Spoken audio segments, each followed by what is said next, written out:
We are about to go green here at Spa, and it is a good start from Marcus Byfeld on the pole, who gets away well, already leads into the source, pulls across to the racing line. We all come to abreast as the LMP3s and GT3s also take their race start, but it's a good LMP2 start at the front. There's a car back. Oh no! Carnage for Piers Sundrup in the impact car. A few spinners as well. That is a ruler for the WOSR team in the LMP2 category. So a few stragglers at the background. Liam de Kock, who had the pace we were saying about earlier, he's also had a few moments in Team Velotti. He's now in that GT3 pack that are coming up towards El Rouge for the first time of asking. And here we go, look, the Corvette and the McLaren side by side with the Velotti LMP2 car. They managed to negotiate El Rouge, and there's even more space at the top of Radio. In fact, even more. I only see the one. That is Sundrup. That could be the damage due to that car. A quieter start than I was expecting there. We're going to look on the replay what happened. Yeah, let's see what happened. And this is on with Piers Sundrup here then. Coming down into turn one. Oh, just gets tagged from the back, spun across. He then collects two more other cars, and it was the Fury car. Yeah, and outside you really don't want to be seeing side by side going to El Rouge early on, but they find a way to go into a file right before the corner.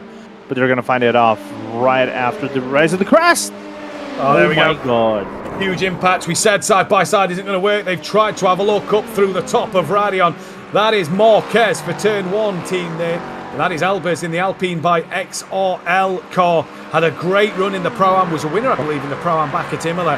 And that is a huge incident. You see on the timing tower the meatball flag being shown to that Alpine car. They are not moving an inch. And I think now we're going to get a virtual safety car. And let's see what happened then. So side by side top of Radion just squeezed a little bit. Yeah, but I didn't understand what I don't know what was the behavior coming out of the drivers right there, right at the top of Radion, you know. And Fabian is just going to put that car towards the outside. I don't know if you wanted to try to force the move or just try to hang out around that inside. Track temp up to 30 degrees, so it is ramping up, and we are back underway. Marcus Byfeld leads them across the line as we are back to green flag racing for the start of this fourth round of the season. Single file coming down in towards the source. It's about who can be the bravest on the brakes, but there's going to be no moves from the front four. We can see there coming through, looking back at the source, everybody getting through, single file, nice and easy. But for Byfeld, that of David Koch. Oh, Academy, there's one off. It's had impact. It is. It's Corbin Lenway, so was fighting for the lead, and he now, that is the, if I'm not mistaken, just going to scroll up here. That's no name. Turn one's got the meatball flag, but no name. They've come through, and impact have dropped two in towards, no, he's dropped it on his own, hasn't he? Bit too much curb on the outside. Car's gone light, clips the gravel, round it goes. Team here, and that's Quadash and the Delta Racing car. Quadash with no front bumper and the Delta Racing car off and backwards. Now the Brazilian has lost too much curb. Yes, Toledo, look, yeah, too much speed to the outside, has lost it. The double stint maybe to another one, but we'll see how this will go, as Reiter is now on the inside, getting a little bit aggressive towards Candido, and Candido is going to lose two positions. This is Richard Carvalho and Edwards in the Project 91 Porsche behind, as well as Carvalho looking up the inside and gets the move done, and in fact keeps the door open for Edwards in the Porsche to come from absolutely nowhere up the inside, and the Rising Panda through the source loses not one but two places, and he's going to tuck in behind that Porsche now. He's going to look around the outside of Beckett. Not going to work there. Plenty of room left on that outside. Going to try and keep it side by side. Quadash have just came out the pit lane right into this LMP2 fight. They're side by side coming into El Rouge. How brave are they both? Through they go together. Line of stern comes across Radion, and it's a great move from Tanner Prater in the NL Academy car to take the place. Slow down. Slow down though, has to drop back behind. Yeah, I figured he would get a slowdown on how wide he actually ran around the inside portion of El Rouge, but doesn't take away the battle. Doesn't take away the beauty of the battle though. In towards Blanchemont, we've seen a few cars lose it through Blanchemont today. And again, look, rear goes light, bounces off the wall. Oh, only a little bit. Aria right in front of them. It's going to happen. Whoa! Contact! Whoa, contact! And that is Becker, who has been tapped. I think he tapped the rear of the GT car, and then got a tap from that of Prater behind. Prater looks slow. This is the battle in LMGT3. The Italian job Ferrari pulls to the outside of Radion on the Acura of Trevor Burns. Impact versus Italian job down towards the Kuhn they go. For the 17th time of asking, Acura on the inside line for the first part of it. The Italian job Ferrari gives it a lot of space. Now the Acura pays the favour back. They've got the leader of the race coming onto the back of them. And there is a change for the lead in the LMGT3 category of Trevor Burns. Have retaken the lead from the Italian job Ferrari. So what has happened there? Here's a replay. So they've come through Nongname on their way down to Puon. Any contact? We've seen cars go a little light through here. Oh. Yeah, just a bit of a twitch. Sends the Ferrari offline. Manages to save it, does Davide there. And up the inside into La Source they go. They just rubbed up a bit of the front wheel arches and rear wheel arches here together. And through goes Dynaco P6. Beaver losing out. All categories. And that is a car off. That is Harley Byrne in the wall on debut. The DSDF racing car backwards coming in towards, I believe that was Stavlo and Campus, wasn't it, where it's just come through. Yeah, there you go. Round it goes again. Yeah, and that's the moment we saw, and then even an even bigger hit. And somehow, some way, finding themselves within top 3 Whoa! in contact. Contact made coming in towards the chicane. There's the Belgian team right in front. So they're going to lose some time on top of it. There you go. The old firm on top, and we're going to open to a 3-wide movement around Brussels. We've just seen this happen earlier on with an LMGT3 car getting involved in some dramas. That was down at Stavlo. What a move from Danny Buntu at Rivage. Up the inside of 2 of them, and through he goes. Beautifully done. Danny Buntu and Simitok lead this race in LMP3. That was spectacular. From outside the cockpit, Danny Buntu gets the run, tucks to the inside. Full commitment from Buntu here. And little bit of door rubbing his racing. That is fantastic. Absolutely fantastic. Danny Buntu, take a bow, because that is incredible. I'm trying to see if anything happened.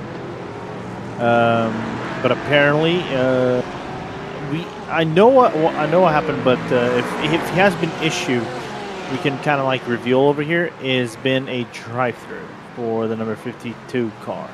Okay, so we're getting a full course yellow. 10, that is white. 9. That is Tim Keck in the Lamborghini. 6. Might change the strategy. Too much. Just a big snap. Looked like it was drifting wide. Collects the snap and a tank slapper into the wall. And Beidfeld drops the throttle to the floor and already gaps the pack as they enter towards La Source. A great restart from Beidfeld. He'd gone early and made sure he got away well there. They all come single file down towards La Source for the first time. Unless you're the Iron Lynx car, who's all out of shape through the first corner of La Source. He really lost it under the braking there. A little tap. That was the leading Acura in the LMGT3 category. Just tapped the front of the Iron Lynx car. And really, you have to say there, Heckman was too hot on the brakes into turn 1. There we go. Going to split them like Schumacher and Hakkinen split Tim Ricardo's onto all them years ago. Lanzarotto. And that's the prismatic car of Grime there, splitting England, and Grime hangs on in there for the time being.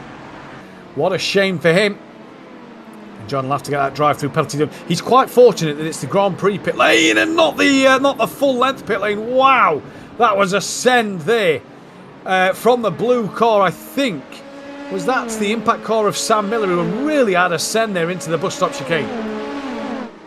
And pick on every single time he's actually driving the race car. There you go. Just made a pass on the Frida Sport. So that is Delta Racing by Tri-State. Oh, hello. What's going on here? This is Francois Brandt in the old firm Ford Mustang trying to put the moves on the Ferrari of Massimo Valeri. So what has happened to the Italian job? Ferrari was second place, now down in 6th in the LMGT3 category. What has happened? I wonder if they're on the old tires for their performance to be so underwhelming so far. He closes. Oh my God! Oh my days! He's closing on LMP cars. He's attacking the Ford Mustang. The screeching moose has backed out. The Italian job's back up another place. The LMP3 trying to get through and put a lap on the other cars. And there is an LMGT3 battle going on here. That is the Rising Pandas in front of the Ferrari that is in the thick of it. The Ford Mustang lost out a little bit in a drive-through for car 23. Tri-State LMP3. Is Tri-State. The Mustang's got a bit of front-end damage and a flash of the lights there. And now the Italian job car looking up the inside of the Rising Panda. Valeri looking to make the moves into La Source. Can't do it there. Will get the better traction out though. And look at the momentum he had out of the corner and pulls ahead. Brandt versus Valeri. No, Valeri's off, so he's come together with the. Has he just come together with the LMP3 Mamma mia. So here we go. So this is the Tri-State. So Labe in that Tri-State car up the inside. Just taps the rear of the Ferrari. The leads as we'll go back to that in a moment. Ronnie Richer up the inside in Pouon. On that of the McLaren of the Rising Panda, and through goes the Ford Mustang up into 4th place. So that's going to leave then Danny Bunchu to do the very end stint. Here comes Valeri up the inside of Delgado, and the Ferrari gets another move done at La Source. The Ferrari's looking very racy today, in which Hugh Lorenzo said at the top of the programme, and it gets another move done there, back up to 8th place. Yeah, just the top end of the Ferrari is just so overpowered around this racetrack, where you need yeah, there is a mess right in front. This is the Rising Panda and the Project 91 car going at it. Oh, Ronnie Richter and Aaron Beaver then, and I believe that is a lapped McLaren in the mix of that as well. That is I believe is Connor Swain, who's a lap down to these guys in the mix of it. It is indeed.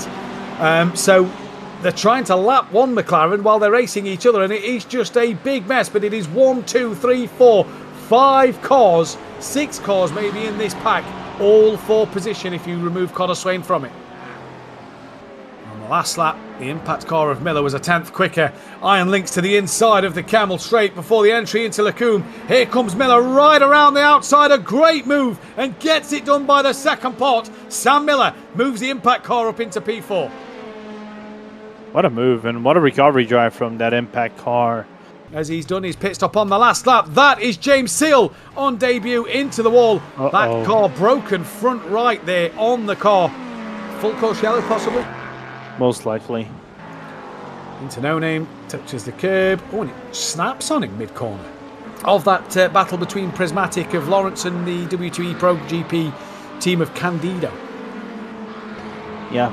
And just to let you know, guys, the commentator, even though he's a manager, he's not biting his nails.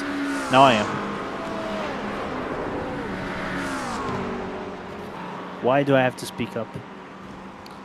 Jesus. Now I think I want to say the Prismatic car got a GT3 and completely spun out of control. Oh Lord, this could change a lot of stuff. We're gonna, if we can get the replay over here, Simone, we're probably gonna get our full course yellow. Apologies. We're gonna see. It's all right. What happened here then? Goes to the inside of Candido. Oh, just taps him. 4, 3. And Candido's off. So you say he was biting your nails. Oh, and then gets a wallop. That's the Rising Panda. Oh, wow, that's broken. That is Prismatic's day. Possibly done now. Going to pull away from the Acura. And away goes Sundstrom to lead the cars over the line here in the European Sports Car Championship. As they're all still backed up, look right down to the back end of the chicane. So while the leaders have started, the Simatec car, like I said, was second in class. It's now dropped down. There's Velotti, who's now second. Oh. So what's happened to them? There's a spinner. That is... It's already been in for 35 seconds. That's the Ferrari of Davide, the Italian job car that was leading in LMGT3 at one stage today. And it now looks like it's got some front-end damage and a span at the top of Radion. The Ferrari's day has gone from bad to worse here in Spa. Can we get a replay and see what happened to the 37? Because he was basically in a vertical. No, induced. I would say it's on its own, but it's slightly induced. Turn 1 got really lucky, I'm not gonna lie. Yeah, let's have a look here then. So over Radion. That's strange. No snaps on the steering tire. wheel. Yeah, gotta be. Is that Project 91? Porsche tapped! Oh, big incident! Oh, it's up and over. Oh It's on the my tyre God. barrier. That'll be a virtual safety car. Sebastiano Lanzarotto returns to the pit lane. That is a huge incident. Was that the prismatic car Safety caught car. up in it as well? It Safety was. car. Safety car. Bal 4. Safety car straight away. Not even virtual safety car. We have gone full-blown safety car. Does just come across. I think he thinks he's past the Porsche. He goes past the Porsche. He thought he was clear. Tries to close the Porsche line. Try to set himself into Blanchimont, and just gets spun around. But here we go. Mikael Sundstrom now then pulls away as we go back to green flag racing here at Spa-Francorchamps for the 4th round of the European Sports Car Championship. And Sundstrom leads into La Source with 56 minutes remaining. That is Delta Racing by Tri-State that has had a moment out the chicane on the restart. And there is Revolution, who looked a little slow coming through La Source. Rico Kohlmeier having a moment or two there. We are green flag racing though back here in the Ardennes Forest. And this is Carvalho of Delta Racing, P5 at the moment with a car right behind him. Coming down the Camel Straight now for the 62nd time of asking in this race. Carlo Hernandez is the car. Jinx left, comes back right to the outside line of Lecom.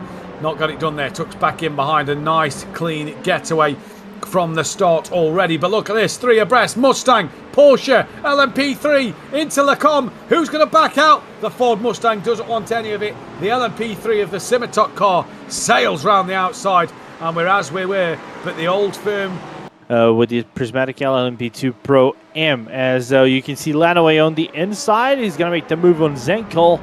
And Lanoe going finally back into P2 after so long. And it's Nathan Walter in the Iron Lynx car. Looks to the outside now. Going to turn into Blanchimont. This is his real opportunity. Closing. Does the inside open up? No, it does not. Jinx to the outside. Late on the brakes. Can he get it done? Around the outside at the first part. Up the inside. Too tight a line for this next bit. And well held from the car in front. But a slow, poor exit from Walter. This could give then the Tri-State car maybe a chance to have a look, and potentially that of the LMP2 Pro-Am driver in the prismatic car around the outside.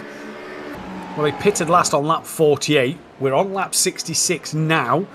So you'd imagine with the amount of safety cars we've had, they could possibly push this to 70, 71. Speaking of pushing it, the Iron Lynx car down the Camel Straight, looking for a move. They're nearly 3 wide into Lecom, and right around the outside goes Nathan Walter. Has to cut the chicane. He'll have to yield some time back there. yeah, Wayne. They're not, they're side by side. Gonna Leaders be. to side by side.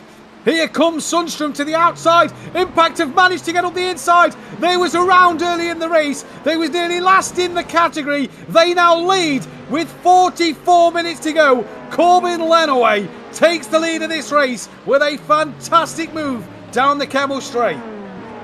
Right, 209s. Whoa, who's that? That's the Frida Sport car. Backwards into the wall. That is at... Is that Puon? Yeah, that's Puon. No, that's Stavlo. Oh no. Oh, it's Sam Miller. Sam Miller taps the rear of Frida Sport. I think Iron Lynx have possibly pulled off a great strategy. Look at this. GT3s, LMPs, all trying to fight each other for position. Murmika look up the inside into Lecom once again and can't do anything about it. And they stay as they were with the impact car. They've got to run to the outside, but that is the number 17 Pro-Am car. That is Gory in the VGTR Esports car, who's trying to run down after Kohlmeier.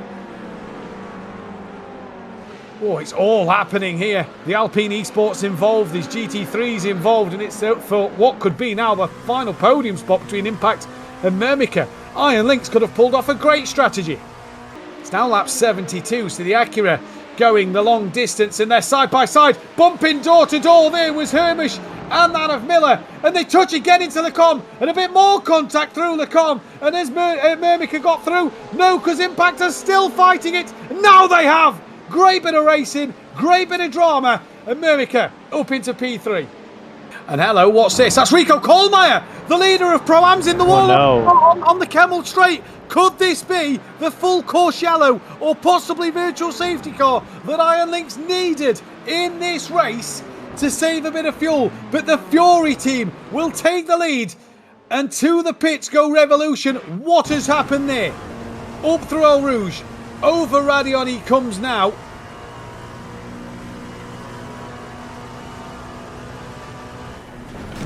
Oh, no. Is that a steering wheel problem? Yes. You see that the in-cockpit view is locked on to the right and it's turned left. That could potentially be a steering wheel problem for Kohlmeier that has put him down. And NOP are attacking the Iron Lynx. To the final chicane they come. Is there going to be a yellow flag or a virtual safety car to save the Iron Lynx team at the moment? Not yet. And here comes Sundstrom to attack Walter. Down the outside and towards the source they go. Sundstrom on the outside. Not yet in front. And we go to full course yellow. That has just saved Walter for a brief moment of time. We go green. We get one more. Iron Lynx slow to get away out the blocks. Sundstrom on the back. We've got 1 and a bit laps of racing here in Belgium for the 4th round of the European Sports Car Championship. In towards Campos they go now. It is Nathan Walter of the Iron Lynx racing car versus that of Mikael Sundstrom in the NOP orange machine. It has led majority of this race. It has been dominant in this race. But for one lap, it has got to try and overtake to take the checkered flag and win. Iron Lynx versus NOP.